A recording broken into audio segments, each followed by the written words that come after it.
नमस्कार। वीडियो की संख्या में देखते हैं उत्तर प्रदेश लोक सेवा आयोग द्वारा आयोजित होने वाली सहायक अध्यापक प्रशिक्षित स्नातक श्रेणी परीक्षा, जिसका फेवरेट नाम या पॉपुलर नेम एलटी ग्रेड परीक्षा है। इस परीक्षा हेतु देखें तो टेस्ट सीरीज सामान्य अध्ययन का यानी जीएस का, जनरल स्टडीज का, जो कि देखें समसामयिक घटना चक्र की प्रस्तुति है। इसके अंतर्गत जो हम देख रहे हैं वह जीएस यानी जनरल स्टडीज के प्रश्नों का टेस्ट सीरीज देख रहे हैं, यानी प्रैक्टिस सेट देख रहे हैं, जो कि आगामी एग्ज़ाम यानी जो कि देखें 6 दिसंबर 2025 से स्टार्ट हो रहा है। एलटी ग्रेड की पार्ट 1 का एग्ज़ाम पार्ट 2 जनवरी में स्टार्ट होगा, जिसके अंतर्गत देखें 30 प्रश्न जो होंगे जीएस के, 120 प्रश्न जो होंगे सब्जेक्टिव होंगे। इसके अलावा जीआईसी लेक्चर में भी 40 प्रश्न जीएस के सामान्य अध्ययन के होते हैं। असिस्टेंट प्रोफेसर में भी सामान्य अध्ययन की विटीज का इम्पोर्टेंट यानी महत्वपूर्ण योगदान है। इसके अंतर्गत ये सारी जानकारी इसमें देखिए, इसको एक बार आप देख लें पूर्वावलोकन के दृष्टिकोण के अंतर्गत। तो इसमें देखें ये प्रैक्टिस सेट इत्यादि दिया गया है। इसमें जो है प्रैक्टिस सेट 1 को हमने विस्तार से समझ लिया है, टेस्ट सीरीज 1 या प्रैक्टिस सेट 1 सामान्य अध्ययन जीएस यानी जनरल स्टडीज का, जो कि 30 प्रश्न पर आधारित है। हमने इस पर डिटेल में एक्सप्लेनेशन यानी इसका व्याख्या सहित जो है आंसर को एक्सप्लेन करने का प्रयास किया है। तो आप इस चैनल पर जाकर यानी इस चैनल को सब्सक्राइब कर लीजिए और इस चैनल पर जाकर के सारे लेक्चर को देख सकते हैं इससे संबंधित। तो यहाँ पर देख सकते हैं 30 प्रश्न है और इसके उत्तरमाला भी यहाँ दिया गया है, आप देख सकते हैं इसको। दूसरा टेस्ट सीरीज भी यानी जो टेस्ट सीरीज 1 to 3 करके अपलोड किया गया इस चैनल पर, इसके अंतर्गत यह भी इस पर बनाकर यानी आप देख सकते हैं महत्वपूर्ण लेक्चर बनाकर इस चैनल पर अपलोड कर देंगे। इसको भी आप प्रश्नों को एक नज़र आप देख सकते हैं। तो आज का लेक्चर शुरू करते हैं नेक्स्ट प्रैक्टिस सेट के आधार पर टेस्ट सीरीज पर। यहाँ शुरू होता है पहला प्रश्न, आप देख सकते हैं। इसमें डिटेल में एक्सप्लेनेशन करके इसको समझाने का प्रयास किया जाएगा। तो आप देखें पहला प्रश्न इसमें क्या दिया है। पहला प्रश्न है हाथी दांत का पैमाना हड़प्पी संदर्भ में मिला है। तो इसका सही आंसर जो है बी यानी लोथल में, जो कि गुजरात में है और एक बंदरगाह नगर था गुजरात का। वेरी वेरी इंपॉर्टेंट है। यह ध्यान दें कि यह जो एग्जाम है एलटी ग्रेड का वह उत्तर प्रदेश लोक सेवा आयोग द्वारा आयोजित कराया जा रहा है, कंडक्ट कराया जा रहा है। दूसरी बार है, इससे पूर्व 2018 में कंडक्ट कराया गया। तो इस बार जो परिवर्तन यह है कि इस बार पीटी और मेंस है। तो इस बार पीटी में जो प्रश्न होंगे वह साधारण प्रश्न पूछे जाएंगे, क्योंकि पिछली बार जो मेंस नहीं था इसलिए प्रश्न ज़्यादा टफ पूछे गए थे। और इस बार जो जीएस को जोड़ा है, पिछली बार जीएस नहीं थे। यह जो घटना चक्र प्रैक्टिस सेट बनाया है, यह उत्तर प्रदेश लोक सेवा आयोग द्वारा विभिन्न परीक्षाओं में पूछे गए प्रश्नों का कलेक्शन यानी PYQ previous year best question, जिसमें RO अपर पीटी एग्जाम यानी प्रवर अधीन सेवा परीक्षा लोअर जो पूछता था उस पर आधारित, यानी सारी परीक्षाओं का कलेक्शन करके यहाँ प्रैक्टिस सेट दिया, यानी पूर्व की परीक्षा में पूछे गए प्रश्नों का कलेक्शन है। इसलिए आप इसको ध्यान से देखें और इसका वेटेज भी ज़्यादा है। यानी कहने का मतलब 30 प्रश्न जो है ये मेरिट निर्धारण यानी पीटी क्वालिफाई करने में महत्वपूर्ण भूमिका निभा सकता है। तो पहले प्रश्न में हमने देखा हाथी दांत का पैमाना हड़प्पी संदर्भ में कहाँ से मिला है, लोथल मिला है। इसके बारे में थोड़ी जानकारी लोथल के बारे में ऐड करें। हालांकि सारे जो प्रश्न देंगे जानकारी ऐड करेंगे तो ज़्यादा विस्तार हो जाएगा, लेकिन लोथल के बारे में जानकारी ऐड करें। इसकी जो खुदाई या उत्खननकर्ता रंगनाथ राव जी ने कराया था, कब? 1957-58 में। भारत की आज़ादी के 10 साल बाद इसका उत्खनन कराया था और यह भोगवा नदी के किनारे लोथल है, अहमदाबाद गुजरात में। और इसे लघु हड़प्पा, ध्यान रखें कि लोथल को क्या कहते हैं, इसे लघु हड़प्पा या लघु मोहनजोदड़ो भी कहा जाता है। इससे बंदरगाह नगर चावल उपजाने के अवशेषांश मिले हैं। इसके अलावा यहाँ देखें तो अन्य पीसने की चक्की, युगल समाधान, पारस की मोहरें, नाव के साक्ष्य, अग्निवेदी के प्रमाण, हाथी दांत का पैमाना ही पूछा गया। हाथी दांत का पैमाना, एक चित्रित निर्माण, पंचतंत्र की कहानी, यानी यहाँ पर ध्यान रखें पंचतंत्र की कहानी, चालाक लोमड़ी की याद इत्यादि जो है लोथल से लिया गया है। अब इतना डिटेल इन सबों को नहीं करते, लेकिन थोड़ी जानकारी ऐड करें तो कालीबंगा जो है यह देखें तो राजस्थान में है। कालीबंगा जो है राजस्थान के हनुमानगढ़ जिले में है, घग्गर नदी किनारे। 1953 में इसका उत्खनन बीके थापर और ब्रिजलाल वासी जी ने कराया था। कालीबंगा का मतलब होता है, यानी इस शब्द का अर्थ देखें तो काले रंग की चूड़िया है। जबकि धौलावीरा के बारे में देखें तो धौलावीरा जो है यह भारत का दूसरा सबसे बड़ा हड़प्पी स्थल है और भारत का सबसे बड़ा यानी भारत में जो स्थित सबसे बड़ा हड़प्पा स्थल देखें तो राखीगढ़ी है, जो कि हरियाणा में है। और दूसरा क्या है, एक धौलावीरा है। धौलावीरा कहाँ पर है? गुजरात के कच्छ में स्थित है और ये भारत का दूसरा सबसे बड़ा हड़प्पा स्थल है। पहला भारत में जो सबसे बड़ा स्थल है वह राखीगढ़ी है। जबकि ओवरऑल देखें, हालांकि अविभाजित भारत के रूप में देखें या अखंड भारत के रूप में देखें तो पाकिस्तान भी भारत का अभिन्न अंग था 15 अगस्त 1947 से पूर्व। हालांकि विभाजन व्यवस्था के रूप में देखें 14 अगस्त 1947 को पाकिस्तान को विभाजित कर दिया गया, तो पाकिस्तान एक अलग डोमिनियन बन गया। तो वहाँ जो इस सभ्यता के अवशेष चले गए, हालांकि भारत के ही भारतीय सभ्यता के अंतर्गत ही ये सिंधु घाटी सभ्यता थी। तो इसमें देखें ओवरऑल यानी पाकिस्तान को भी शामिल कर लें तो इस सभ्यता में सबसे बड़ा स्थल जो होता है वह मोहनजोदड़ो पहले स्थान पर है। दूसरे स्थान पर हड़प्पा है, तीसरे स्थान पर गनवेरी वाला है, तीसरे स्थान पर हमने देखा कि राखीगढ़ी, चौथे स्थान पर जो आपका है वो धौलावीरा है। यानी कहने का आशय है कि प्रथम 3 पाकिस्तान में है, यानी पहले स्थान पर मोहनजोदड़ो पाकिस्तान में, दूसरे स्थान पर हड़प्पा पाकिस्तान में है, तीसरे स्थान पर गनवेरी वाला पाकिस्तान में है और चौथे स्थान पर जो राखीगढ़ी है हरियाणा में यानी भारत में है और 5वें स्थान पर धौलावीरा गुजरात में है, यानी सबसे बड़े हड़प्पा स्थल के अंतर्गत देख सकते हैं। और यह बनावली जो लिखा है ये बनावली है, यह भी हरियाणा में है, ये भी हरियाणा में है। अगले प्रश्न चलते हैं, ज़्यादा डिटेल हमने कर दिया इस प्रश्न को, थोड़ा सा और इसमें ऐड कर लेते हैं। तो देखें इसका आकार, यानी इसका आकार देख लें। सिंधु घाटी सभ्यता, सिंधु घाटी सभ्यता का जो आकार है वह त्रिभुजाकार यानी ट्रेंगल है। इसका एरिया 12 लाख किलोमीटर स्क्वायर से ज़्यादा है, 12 लाख किलोमीटर स्क्वायर से। इसका आकार जो सिंधु घाटी सभ्यता का वो ट्रेंगलकार यानी त्रिभुजाकार है। सर जॉन मार्शल के निर्देशन पर राय बहादुर दयाराम साहनी ने 1921 में हड़प्पा की खुदाई करवा के सभ्यता प्रकाश डाला था। यानी सबसे पहले हड़प्पा खुदाई कराई गई थी, कौन कराया था? 1921 में दयाराम साहनी जी ने किया था। इसकी सर्वमान्य तिथि देखें, यानी कार्बन डेटिंग के आधार पर इसकी सर्वमान्य तिथि जो 2350 से लेकर के 1750 के बीच है। और इस सभ्यता का सबसे उत्तरी भाग देखें तो मांडा जो कि कश्मीर में है, सबसे दक्षिणी भाग देखें तो दायमा जो महाराष्ट्र में है, सबसे पूर्वी भाग देखें तो उत्तर प्रदेश यानी यूपी स्पेशल महत्वपूर्ण उत्तर प्रदेश के आलमगीरपुर जो कि मेरठ में है, और सबसे पश्चिमी भाग देखें तो सुदकांड गिर जो कि पाकिस्तान में है। चलिए अगले प्रश्न में देखते हैं। अगला प्रश्न देखें तो 2 नंबर इसमें दिया है, बुद्ध कौशाम्बी किसके राज्यकाल में आए थे? इसका सही आंसर उदयन है। इनको वत्सराज उदयन, केवल उदयन लिखा है लेकिन कहीं कभार वत्सराज उदयन भी लिख सकता है। तो बुद्ध जी कौशाम्बी इसके राज्यकाल में, कौशाम्बी किसके राज्यकाल में आए थे? तो ये कौशाम्बी का जो राजा था उस दौरान उदयन यानी वत्सराज उदयन था, उसी के काल में यानी शासन काल में बुद्ध जी कौशाम्बी आए थे। कौशाम्बी उस दौरान देखें तो प्रयाग का हिस्सा था, यानी प्रयाग में ही था, तो यहाँ पर उदयन है। इनके बारे में थोड़ा सा और जानकारी ऐड करें। वत्सराज उदयन पिंडोला भारद्वाज के प्रभाव से बौद्ध बनने के बाद, यानी उदयन या वत्सराज उदयन बौद्ध किसके प्रभाव से बने थे? पिंडोला भारद्वाज के प्रभाव से बौद्ध बनने के बाद घोषितराम बिहार, यानी ध्यान रखें घोषितराम बिहार भिक्षु संघ को दान दिया था। इसमें कुछ और जानकारी ऐड करें तो देखें कोशल राज्य की राजधानी जो श्रावस्ती थी, श्रावस्ती जो थी वह कोशल राज्य की राजधानी श्रावस्ती में सर्वाधिक उपदेश गौतम बुद्ध या भगवान बुद्ध ने दिए थे। पूछता है कि गौतम बुद्ध या भगवान बुद्ध ने सर्वाधिक उपदेश कहाँ दिए थे? तो श्रावस्ती में दिए थे जो कोशल राज्य की राजधानी थी। क्यों यहाँ पर सर्वाधिक उपदेश दिए? क्योंकि बुद्ध के सर्वाधिक शिष्य यहीं से थे। और सर्वप्रथम जो उपदेश दिए थे जिसको धर्म चक्र परिवर्तन कहा गया था, ज्ञान प्राप्ति के पश्चात उरुवेला से भी सबसे पहले ऋषिपत्तनम, वर्तमान में सारनाथ वाराणसी के निकट है, यहाँ आए उन्होंने 5 ब्राह्मणों सन्यासियों को पहला उपदेश दिया। इसे प्रथम उपदेश को धर्म चक्र परिवर्तन कहा जाता है। चलिए तीसरे प्रश्न को देखते हैं। तीसरा प्रश्न वेरी वेरी इंपॉर्टेंट है, UP specifically very very important है। प्रश्न बनता है निम्न स्थानों से किसे भारत का सिराज कहा जाता था? जिसका सही आंसर जौनपुर है। जौनपुर देखें तो वर्तमान में जो 75 जिले हैं उत्तर प्रदेश में, कुल 25 जिलों की संख्या देखें तो 75 है, उसमें जौनपुर जो है सर्वाधिक महत्वपूर्ण है इस दृष्टिकोण से क्योंकि यहाँ पर लिंगानुपात पूरे उत्तर प्रदेश में पहले स्थान पर, लिंगानुपात के हिसाब से देखें तो जौनपुर पहले स्थान पर, दूसरे स्थान पर जो है आजमगढ़ है। तो यहाँ पर हम प्राचीन भारत के अंतर्गत देख रहे हैं तो निम्न स्थान किसे भारत का सिराज कहा जाता था? सिराज क्यों कहा जाता था इस पर देखें तो सिराज कहा जाता था जौनपुर को। और जौनपुर की स्थापना देखें तो जौनपुर की स्थापना फिरोज शाह तुगलक ने अपने भाई जौना खां की स्मृति में की थी। यानी जौनपुर की स्थापना फिरोज शाह तुगलक ने अपने भाई जौना खां का मतलब मोहम्मद तुगलक जो था उसका नाम जौना खां था, उसी की स्मृति में जो है फिरोज शाह तुगलक ने जौनपुर की स्थापना की थी। जौनपुर में स्वतंत्र सर्की राजवंश की स्थापना मलिक सरवर यानी ख्वाजा जहान ने की थी। ख्वाजा जहान को मलिक उस उर्ख यानी मलिक उस सर्क पूर्व का स्वामी की उपाधि 1394 ईस्वी में फिरोज शाह तुगलक के पुत्र सुल्तान महमूद ने की थी। अब संदर्भी प्रश्न के बारे में देखें तो यह है कि लगभग 75 वर्ष तक स्वतंत्र रहने के बाद जौनपुर पर बहलोल लोदी ने कब्जा कर लिया।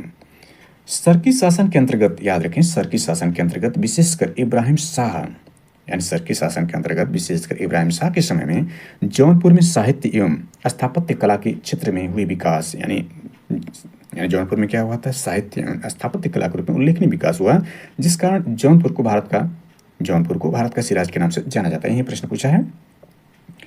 यहाँ पर देखें जौनपुर में कुछ और महत्वपूर्ण चीजें, अटाला देवी की मस्जिद का निर्माण 1408 ईस्वी में सर्की सुल्तान इब्राहिम शाह द्वारा किया गया। अटाला देवी मस्जिद पूछता कहाँ है? तो जौनपुर में है। इसके अलावा देखें तो जामा मस्जिद का निर्माण 1417 ईस्वी में हुसैन शाह सर्की द्वारा किया गया था, यानी जामा मस्जिद भी यहीं पर है। इसके अलावा झजरी मस्जिद 1430 ईस्वी में इब्राहिम सर्की के द्वारा एवं लाल दरवाजा, ये भी इंपॉर्टेंट है, लाल दरवाजा मस्जिद का निर्माण मोहम्मद शाह के द्वारा 1450 में कराया गया था। यानी यहाँ पर जौनपुर में कौन कौन से महत्वपूर्ण है? तो लाल दरवाजा मस्जिद है, जजरी मस्जिद है, जामा मस्जिद है और आपका जो अटाला देवी मस्जिद है, वेरी वेरी इंपॉर्टेंट है। और अटाला देवी मस्जिद का निर्माण कन्नौज के राजा विजय चंद्र द्वारा निर्मित अटाला देवी के मंदिर को तोड़कर किया गया था। चलिए इसमें 4 नंबर प्रश्न देखें, ज़्यादा एक्सप्लेनेशन नहीं करेंगे। तो इसमें देखें पहला या चौथे नंबर प्रश्न, महात्मा गांधी को सर्वप्रथम राष्ट्रपिता किसने कहा था? तो नेताजी सुभाष चंद्र बोस जी ने जो है सर्वप्रथम देखें तो महात्मा गांधी को राष्ट्रपिता कहा था, जबकि पूज्य बापू जी या बापू जवाहरलाल नेहरू जी ने कहा था। चलिए आगे चलते हैं, ज़्यादा एक्सप्लेनेशन नहीं करेंगे, ज़्यादा विस्तार कर दे रहे हैं प्रश्नों को। तो यहाँ पर देखें 5वें नंबर प्रश्न को देखें तो भारतीय राष्ट्रवाद ब्रिटिश राज का शिशु था, यानी भारतीय राष्ट्रवाद जो है ब्रिटिश राज का शिशु था, यह कथन किसका है? तो 5वें का सही आंसर देखें तो इसका जो सही आंसर है वह आर कोपलैंड ने कहा था कि जो भारतीय राष्ट्रवाद है ब्रिटिश राज का शिशु था। ऐसा उसने क्यों कहा था, इसका मतलब क्या समझ लेते हैं। मतलब था कि ब्रिटिश शासन के तहत उत्पन्न हुई कुछ परिस्थितियों ने ही भारतीय राष्ट्रवाद को जन्म दिया था। यानी भारतीय राष्ट्रवाद को जन्म कौन दिया था? ब्रिटिश राज, यानी ब्रिटिश शासन के अंतर्गत उत्पन्न कुछ परिस्थितियों ने जो है भारतीय राष्ट्रवाद को जन्म दिया, इसलिए उसने भारतीय राष्ट्रवाद को ब्रिटिश राज का शिशु कहा था। देखें तो कौन सी परिस्थितियां थी?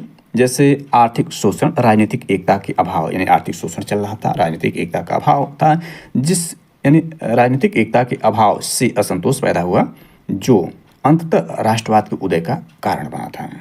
और यह आर कोपलैंड एक इतिहासकार था और यही जो है भारतीय राष्ट्रवाद को ब्रिटिश राज का शिशु कहा था। वेरी वेरी इंपॉर्टेंट है। 6वां नंबर प्रश्न देखिए तो यहाँ पर आपको मैचिंग कराना, यहाँ पर जो है व्यवस्थित करना है, उनके घटनाओं विचार कीजिए तो हमने सही कालक्रमानुसार व्यवस्थित किया, सबसे पहले से लेकर सबसे आखिरी। यानी इसका सही आंसर देखिए 6ठे का सी बनेगा। सी का मतलब इन घटनाओं में सबसे पहली घटना जो होती है वो भारतीय यानी संविधान सभा की प्रथम बैठक होती है। इसके बाद प्रारूप समिति की नियुक्ति होती है और तीसरे स्थान पर तीसरा इसमें है भारतीय संविधान के प्रवृत्त होने की तिथि होती है और आखिर में जो भारतीय संविधान को अंगीकृत और नियमित किया जाता है। इसमें ए आंसर सही बनेगा। यानी इसमें देखें तो भारतीय संविधान प्रवृत्त होने की तिथि सबसे लास्ट में रखें, क्योंकि प्रवृत्त होने का मतलब यह 26 जनवरी 1950 को यह प्रवृत्त हुआ था, यानी 26 जनवरी 1950 लागू किया गया। तो भारतीय संविधान को अंग्रेज और अनियमित जो 26 नवंबर 1949 को ही कर लिया गया था। तो यह घटना पहले थी, यानी दूसरा पहले है, लास्ट में सबसे जो तीसरा है, तो इसका सही आंसर ए बनेगा, न कि सी बनेगा। थोड़ा सा इसमें जो है हेर फेर की वजह से यह दिग्भ्रांति हो सकती है, इसलिए पहला आंसर इसका जो है ए रहेगा, यानी सही आंसर ए है। इसमें सारे जो दिए गए उसमें देखें तो इसमें जो पहला हमने चौथा से स्टार्ट किया था, तो चौथा संविधान सभा की प्रथम बैठक जो होती है 9 दिसंबर 1946 को होती है। संविधान सभा की पहली बैठक 9 दिसंबर 1946 को होती है। इसमें मुस्लिम लीग बहिष्कार करता है पाकिस्तान की मांग में। बैठक में केवल 211 सदस्यों ने हिस्सा लिया था और इसमें जो है प्रारूप समिति की नियुक्ति देखें तो ये 29 अगस्त 1947 को, यानी 29 अगस्त 1947 को जो है यह प्रारूप समिति की गठन किया जाता है और संविधान सभा की प्रथम बैठक 1946 में होती है। यानी दूसरी घटना होती है, पहली घटना इसमें यह 9 दिसंबर 1946 की है। यानी इसमें संविधान सभा की कुल बैठकें देखें तो कुल 11 बैठकें आयोजित की जाती हैं, कुल 11 बैठकें। और संविधान निर्माण की समितियों में देखें तो सबसे बड़ी समिति, यानी बड़ी समितियाँ 8 थे, जिसमें सबसे महत्वपूर्ण यही प्रारूप समिति थी, जिसका गठन 29 अगस्त 1947 को किया गया था। इसमें कुल 7 सदस्य थे, जिसकी अध्यक्षता B.R. अम्बेडकर जी कर रहे थे। 6 इसमें अन्य सदस्य थे। 6 अन्य सदस्यों में देखें तो एक आपके जो थे T.M. कृष्णाचार्य जी थे। 1948 में D.P. खेतान की मृत्यु के बाद उनकी जगह लिए थे T.T. कृष्णाचार्य जी। इसके बाद N. माधव राव जी थे, B.L. मित्री की जगह आए थे। गोपाल स्वामी अयंगर जी तीसरे सदस्य थे। अल्लादी अय्यर चौथे सदस्य थे। 5वें डॉक्टर K.M. मुंशी जी थे, यानी 5वें डॉक्टर K.M. मुंशी जी थे। और 6ठे सैयद मोहम्मद सादुल्ला जी थे और 7वें खुद जो है B.R. अम्बेडकर जी इसके अध्यक्ष थे प्रारूप समिति के। तो प्रथम घटना यह रही, दूसरी घटना यह रही। तीसरी घटना को हमने देख लिया था, भारतीय संविधान के अंगीकृत और अधिनियम होने की जो तिथि थी 26 नवंबर 1949 थी और भारतीय संविधान को लागू होने की तिथि 26 जनवरी 1950 को भारतीय संविधान लागू कर दिया गया था। तो वर्तमान में देखें जो यह 26 नवंबर 1949 को अंगीकृत और नियमित किया गया था। वर्तमान में भारत जो है 2015 से संविधान दिवस या विधि दिवस मना रहा है इस दिन को, 26 नवंबर को। भारतीय संविधान प्रवृत्त होने की 26 जनवरी 1950 जो है भारत में गणतंत्र दिवस प्रत्येक वर्ष मनाया जाता है 26 जनवरी को, जो आगामी आने वाला है। आज देखें तो नवंबर चल रहा है, नवंबर का आज देखें तो 18 तारीख है। इसके बाद दिसंबर, जनवरी, 26 जनवरी को जो है भारत अपना जो है गणतंत्र दिवस मनाएगा। यानी भारत गणतंत्र बना था। गणतंत्र होने का मतलब यह है कि भारत का सर्वोच्च पद है वह आनुवंशिक नहीं है, यानी पैतृक नहीं है, बल्कि यहाँ वही इसका निर्वाचन होता है। और भारत में सर्वोच्च पद राष्ट्रपति का है, जो भारत का प्रथम नागरिक होता है। वर्तमान में द्रौपदी मुर्मू जी जो है, द्रौपदी मुर्मू जी भारत के राष्ट्रपति हैं, अर्थात वो भारत के प्रथम नागरिक हैं और सर्वोच्च पदाधिकारी भी हैं। चलिए अगले प्रश्न देखते हैं। छठवें को मैंने ज़्यादा डिटेल कर दिया। इसमें देखें सातवां प्रश्न क्या है। सातवां प्रश्न, भारतीय राजनीतिक व्यवस्था में इनमें कौन सर्वोच्च है। तो इसमें सर्वोच्च जो भारतीय संविधान है, भारतीय संविधान से सारी शक्तियां प्राप्त करता है, यानी भारतीय संविधान और संविधान में, यानी भारतीय राजनीतिक व्यवस्था में दिए गए विक्रम सर्वोच्च कौन, भारतीय संविधान है। अब भारतीय संविधान से भी यदि बड़ा देखें तो भारत के लोग हैं, क्योंकि संविधान की शुरुआत ही देखें तो प्रस्तावना से शुरू होती है, वी पीपल ऑफ इंडिया, हम भारत के लोग, यानी भारत के लोग, यानी संविधान शक्ति किससे प्राप्त करता है, भारत के लोग से। तो दिए गए विकल्प में संविधान जो सर्वोच्च है। चलिए अगला प्रश्न देखते हैं। आठवां प्रश्न, इसमें भारत की निम्न झीलों में कौन जम्मू एवं कश्मीर में अवस्थित है। तो यहाँ देखें फुलर झील तो Uttar Pradesh UP special important है। यहाँ से देखें तो गोमती नदी निकलती है जो कि पीलीभीत में है, पीलीभीत में फुलर झील है। यहाँ से जो है गोमती नदी निकलती है। मैदानी क्षेत्र से निकलने वाली एकमात्र नदी देखें तो गंगा की सहायक नदियों में गंगा जी में देखें तो यह आकर के गाजीपुर में जो है गोमती नदी मिलती है, गंगा की सहायक नदी बनती है और इनका उद्गम जो फुलर झील पीलीभीत से होता है। और कोलोरू झील देखें तो यह महाराष्ट्र में है। अंचार झील यही जो आपका है जम्मू कश्मीर में है, अंचार झील जो जम्मू कश्मीर में है। और हमीरसर झील देखें तो हमीरसर जो झील गुजरात में है। और अंचार झील के बारे में थोड़ी जानकारी याद ऐड कर लें तो यह श्रीनगर जिले के, यानी श्रीनगर जम्मू कश्मीर में का जो राजधानी श्रीनगर है, तो जम्मू कश्मीर में श्रीनगर जिले में सौरा के पास ये डल झील से आमिर खान नाले से जुड़ती है, यानी डल झील भी, यानी जम्मू कश्मीर जिलों में देखें तो डल झील है। और इसके बाद जम्मू कश्मीर में देखें तो महत्वपूर्ण झील बुलर झील भी है जो जम्मू कश्मीर में है। और बुलर झील एशिया की सबसे बड़ी मीठे पानी की झील है और बुलर झील जो है वह झीलम नदी के प्रभाव को कंट्रोल करती है। तो जम्मू कश्मीर की महत्वपूर्ण झीलों को और संपूर्ण झीलों को हमने देख लिया यहाँ पर, जो कि इस प्रश्न में दिया गया। इसके बाद देखें तो नौवां प्रश्न देखें, सर्वोत्तम किस्म का संगमरमर कहाँ पाया जाता है। तो मरकाना है, यानी मरकाना में जो है सर्वोत्तम किस्म का जो संगमरमर पाया जाता है, जो कि राजस्थान में। मरकाना का मतलब ये हुआ कि यहीं से देखें जो ताजमहल विश्व का जो सबसे जो आश्चर्यजनक आधुनिक रूप में जो है वो भारत का ताजमहल है। और यहाँ सर्वाधिक पर्यटक, विदेशी पर्यटक और देसी पर्यटक भी आते हैं, जो कि आगरा में है।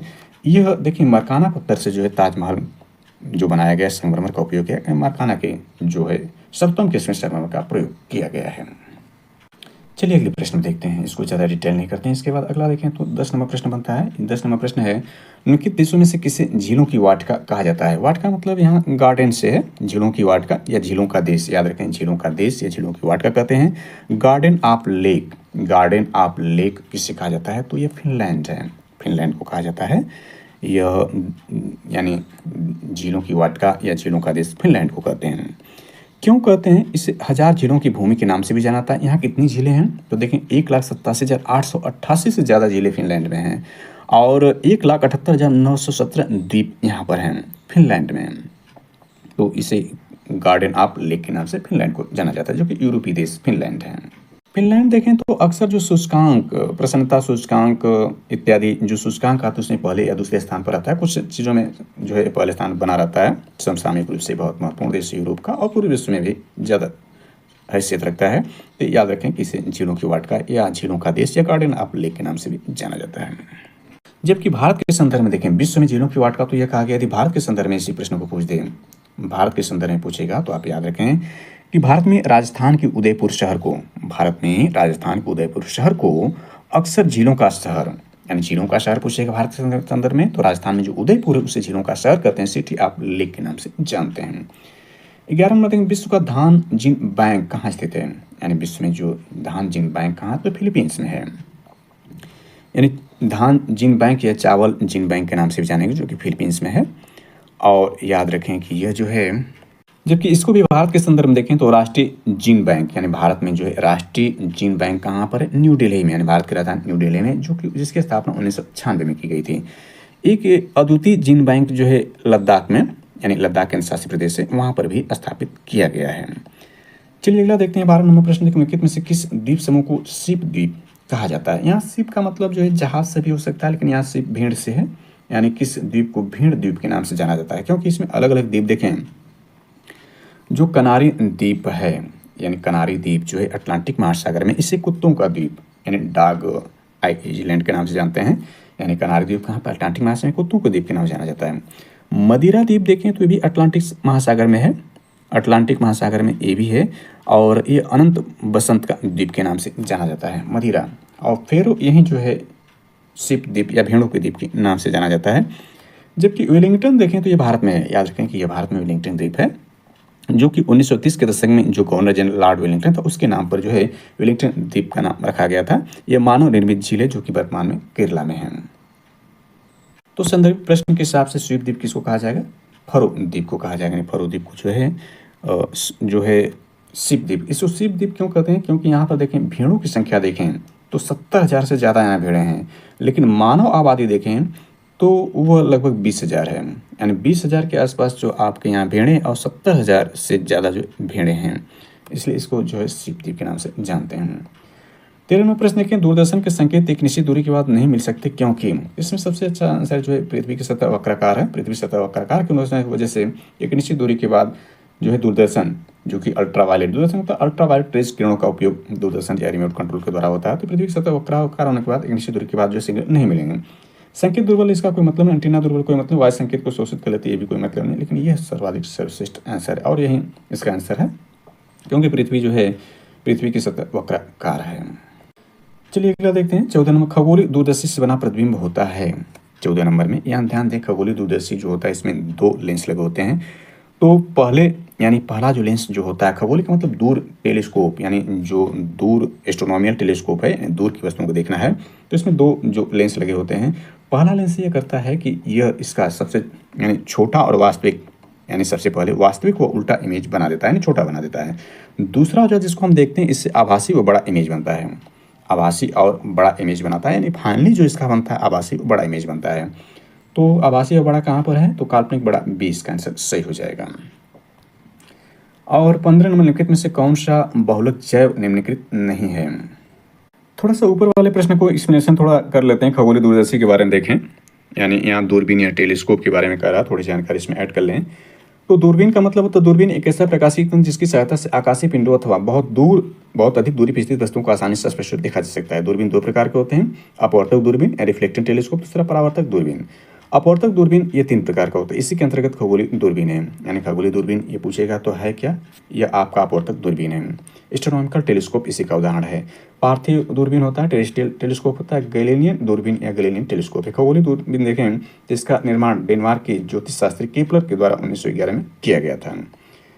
तो इसमें पहला जो लेंस होता है वह आवश्यक लेंस होता है, जिससे हमने देखा था, इसमें उल्टा और वास्तविक इमेज बनता है और छोटा बनता है। दूसरा नेत्रिका लेंस होता है, नेत्रिका लेंस द्वारा ही यह फाइनली जो होता है काल्पनिक और बड़ा इमेज बनता है, जिसको कि देखते हैं, यानी जो व्यक्ति है वह देखेगा दूरबीन के माध्यम से दूरी से वस्तुओं को।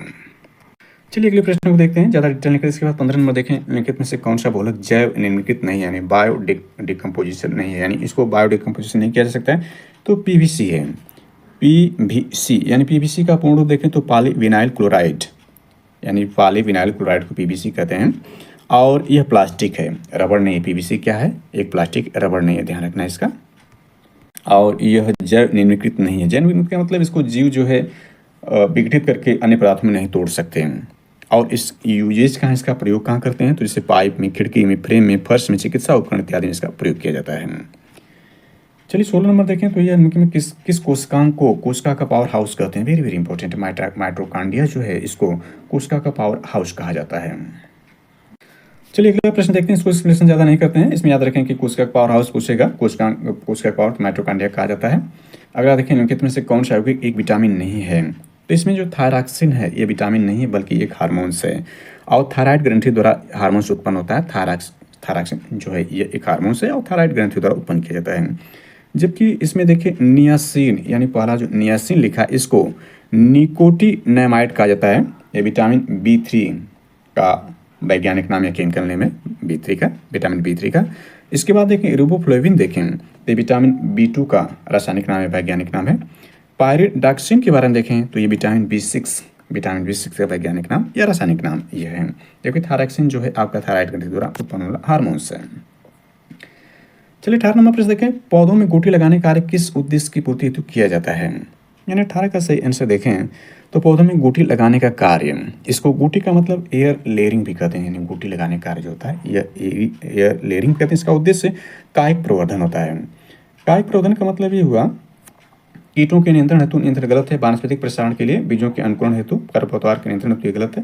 वानस्पतिक प्रसारण के लिए सही है। बीजों के अंकुरण इसमें बीज का प्रयोग नहीं करते हैं, यानी जो मूल है, जो मूल पौधा, उसी से आनुवंशिक गुणों का नया पौधा उत्पन्न किया जाता है। कहने का आशय गुटी लगाने का मतलब ये हुआ किसी पौधे की एक शाखा से नया पौधा तैयार किया जाता है, यानी इसमें बीज का प्रयोग नहीं करते हैं, बल्कि किसी पौधे की एक शाखा से नया पौधा तैयार किया जाता है। तो यही गुटी लगाने का कार्य किया जाता है, यानी इसमें एक शाखा लेकर के हम नए पौधे का निर्माण करते हैं, आनुवंशिक गुणों वाला एक नए पौधे का निर्माण के वानस्पतिक प्रसारण के लिए इसका प्रयोग किया जाता है।